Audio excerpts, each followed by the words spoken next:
একদা প্রভাতে গিয়া দেখেন বাদশাহ শাহজাদা এক পাত্র হস্তে নিয়া ঢালিতেছে পানি গুরুর চরণে। পুলকিত হৃদয়ে আনত নয়নে শিক্ষক শুধু নিজ হাত দিয়া নিজেই পার ধুয়ে মুছে সব করেছেন সাত সঞ্চারী অঙ্গুলি। শিক্ষক মৌলবী ভাবিলেন আদি নিস্তার নাহি, যাই বুঝি তার সবই দিল্লিপতির পুত্রের করে লইয়াছে পানি চরণের পরে। স্পর্ধার কাজ হেন অপরাধ এ করেছে কোন কালে, ভাবিতে ভাবিতে চিন্তার রেখা দেখা দিল তার ভালে। হঠাৎ কিভাবে উঠি কহিলেন আমি ভয় করি না গো, যায় যাবে শির টুটি, শিক্ষক আমি শ্রেষ্ঠ সবার, দিল্লির প্রতিষ্ঠিত কোন ছাদ। ভয় করি না কো, ধারি না কো ধার, মনে আছে মোর বল। বাদশাহ শুধালে শাস্ত্রের কথা, শোনাবো অমর দল।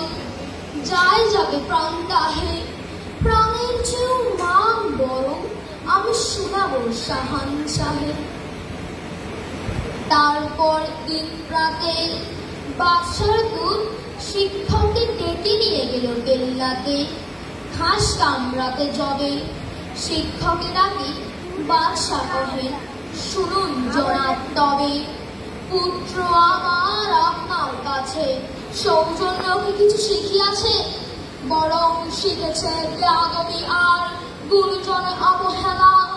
নহিলে সেদিন দেখিলাম যাহা স্বয়ং সকাল বেলা।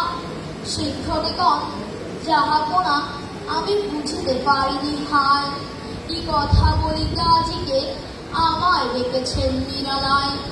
বাদশা কহে সেদিন প্রভাতে দেখিলাম আমি দাঁড়ায় তফাতে, নিজ হাতে যবে চরণ আপনি করেন প্রক্ষালন।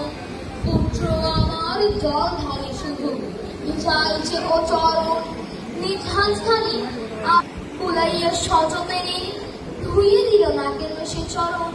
বড় ব্যথা তার মনে, উচ্ছ্বাস শিক্ষককে আজি দাঁড়ায় সগৌরবে।